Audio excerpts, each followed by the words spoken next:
them and drag them in. If you want to hook your reader from the very first sentence, you need more than a clever idea. You need a powerful opening.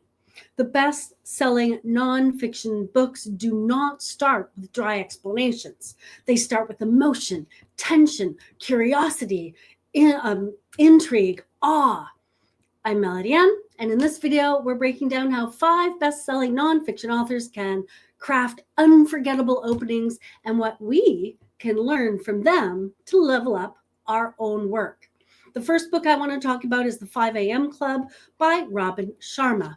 Of course, Sharma's using storytelling. That's the technique. The very first line is, "A gun would be too violent, a noose would be too ancient, a knife blade to the wrist would be too silent." 3 short sentences. Why does this work? Sharma opens with a surprisingly dark and emotionally intense scene. This is a bold fictional opening which immediately grabs your attention, creates curiosity, sets you up for the transformation arc that's going to follow.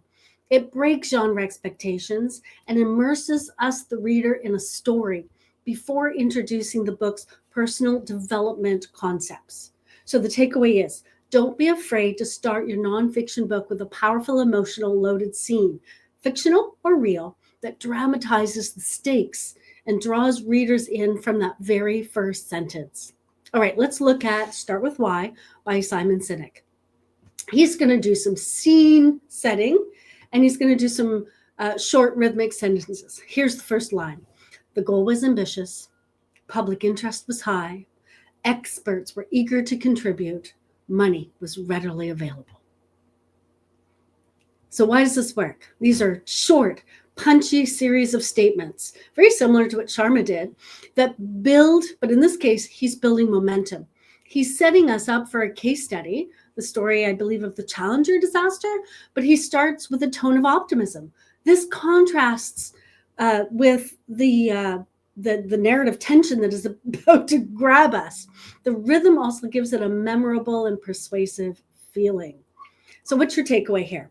Start your book with an intriguing setup, a clear, concise sentence or group of sentences that build curiosity and hint at a deeper issue about to be unpacked.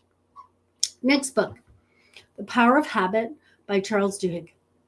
He starts with a startling fact in storytelling. Starts like this. In 1993, a man who would upend much of what we know about habits would walk into a laboratory in San Diego for a scheduled appointment. He goes on to describe the man before he gets into the story. He starts with his real life case study. He creates this, he brings this character to life for us. This man who in this real life case study lost his memory but could still form habits. And that creates intrigue. So consider opening with a true story or a case study that presents kind of some unexpected twist for your readers. Next, I want to look at another habits book, Atomic Habits, James Clear. The opening technique, shocking personal story in his introduction. And in chapter 1, he starts with a case study. Often when I do this, I talk about the opening, meaning the beginning of chapter 1. But in this case, I actually want to look at the introduction in the first line in his introduction, because he starts, "On the final day of my sophomore year of high school, I was hit in the face with a baseball bat." And you're thinking, whoa, wow, what happened next, right? So it's a clear beginning with a visceral and unexpected moment of trauma. This immediately grabs your attention and starts to build empathy. The reader is hooked by both the intensity of the event, that's us, and we're expecting there to be a transformation that follows, because the author's not going to write the book and then my world fell apart and I'm still suffering. Obviously, we know something is going to come. And then in his first chapter, he opens with this: the fate of British cycling changed one day in 2003. Very simple. He's going to start with a compelling case study, just like Charles Duhigg did. It's a familiar storytelling strategy that blends credibility and curiosity. So what's your takeaway? Start with a moment that matters, whether a personal moment or historical moment. You can create a vivid personal story with emotional connection, or you can use a really strong case study that builds intrigue and sets the stage for your argument. Next, I want to look at the book Sapiens, Yuval Noah Harari. And I've not actually read this book, but I have read the beginning of it. It's this big book, but let's see if the first line will get me to read the rest of the book. And here it is. He starts with this big picture, kind of thought-provoking statement. About 13.5 billion years ago, matter, energy, time, and space came into being in what is known as the Big Bang. So he starts with this wide lens, the birth of the universe. This is a grand, sweeping opening, making us feel like they're about to embark on something vast and meaningful. Yes, I do want to read the book. So what's the takeaway for you?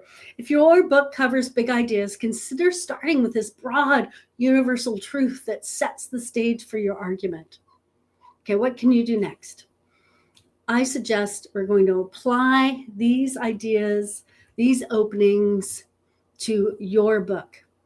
So which style resonates with you the most? Do you think storytelling or a bold question or a startling fact or a big picture idea?